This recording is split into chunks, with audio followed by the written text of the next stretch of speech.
a workout tutorial for upper body, really focusing on a bicep exercise, a shoulder exercise, a back exercise, and a tricep exercise, okay?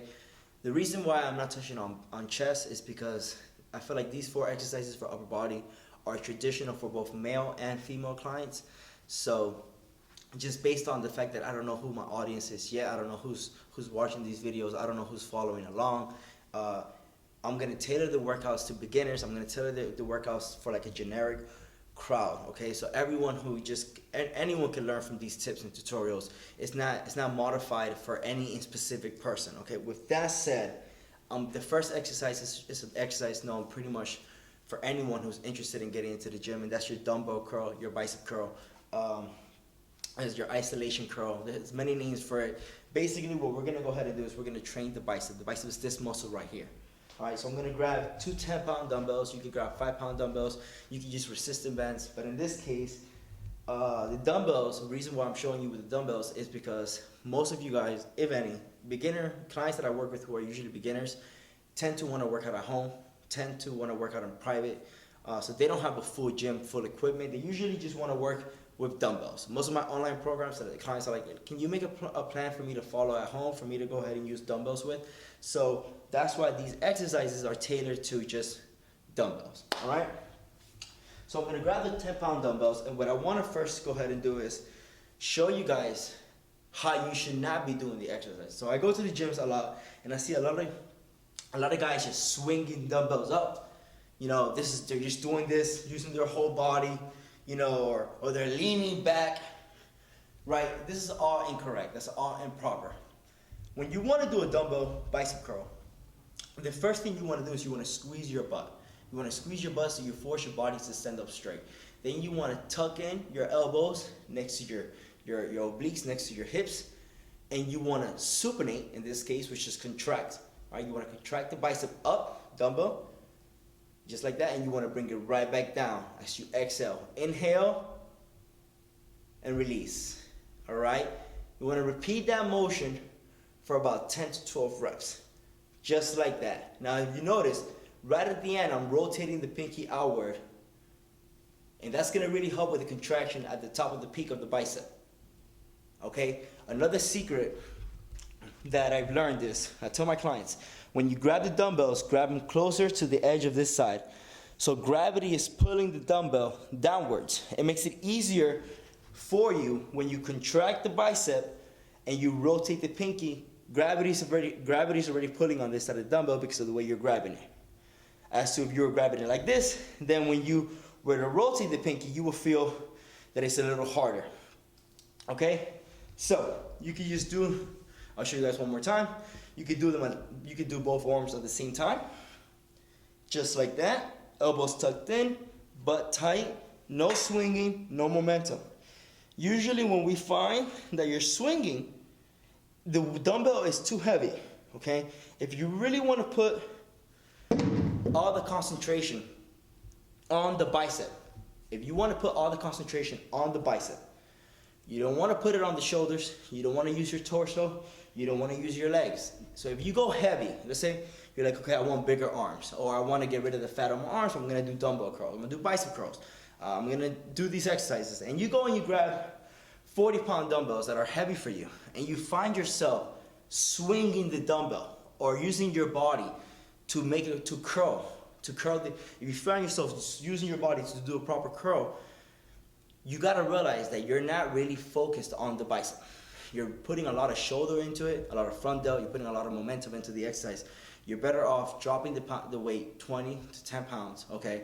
Squeezing your butt, tucking your elbows in, curling at the top, all right? Make sure that you're activating. You want to rotate your pinky outwards. So you're activating the peak of the bicep, and then you want to exhale on the way down, again, without jeopardizing momentum. Everything should be stiff, everything should be tight. You could do one arm at a time, all right, which is usually what I prefer to do. So I'll focus on 5 reps, one arm at a time. Get a nice contraction, all right, and then I'll switch to the other arm, 5 reps. Notice, no swinging, elbows tucked in, body's tight, just like that. I'm not a big fan of doing them like this because I noticed All right, that even when your body is stiff, the fact that you're going left, right, you're creating momentum within the body. So just focus on one arm at a time, or both of them at the same time. All right. Our next exercise that I want to go ahead and show you guys is going to be for shoulders. We're going to work on the side lateral. All right. We're going to do lateral raises. So for shoulders, this is what you shouldn't be doing. Okay, your lateral raises should not look like this. And you'll see this so many times in the gym, okay? When you're doing this, you're using momentum all over again. You're using momentum. You're forcing a lot of trap work because your arms are like 90-degree angles, okay? You're putting a lot of pressure on your traps, lower back, and you're using momentum. Very little on the side delt. The proper way to do it is you want to, again, body tight, squeeze your butt, okay? You want to raise your dumbbells lateral, and then pour, almost like pouring wine, down slightly, tilt the dumbbells, and then come back down again. And the tilt is just to cap out the side delt. So if you look at my side delt, you notice that right at the bottom of the movement, when I tilt it, I'm capping it out, okay? Working on your side delt is extremely important because it creates the illusion of a smaller waist.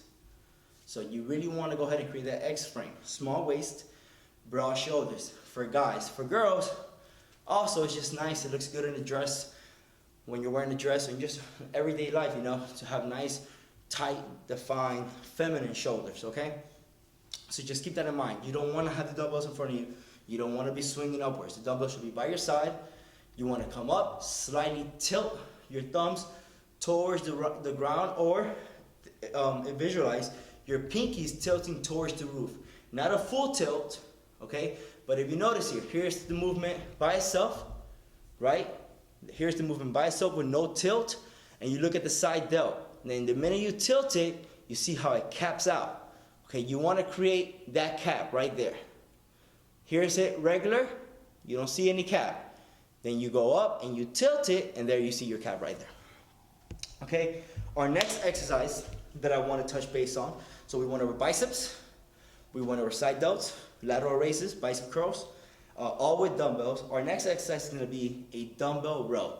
This is going to focus on the upper, mid back, rhomboids, straps, lower back, lats. So this is a great overall back exercise, okay? Especially for those of you who store back fat right here, like right where you wear your bra or you wear your tank top and the back fat's popping out. It's a phenomenal exercise. So first thing we want to do is we want to bend our knees, push our butt out, and make sure our back is straight. Our back should not be like this. We should have no curvature in the back. It should be completely straight, okay? Once you learn that position, it's going to be a little hard for some people, just so you know. All right, I've worked with a few people who have had issues getting into that position. If that's the case for you, just practice, don't be impatient. Start with lightweight so you don't risk any injury. Once you're in that position, you're going to grab your dumbbells, okay, right here in front of your body, and you're going to contract your scapula and then pull your elbows towards the roof, okay?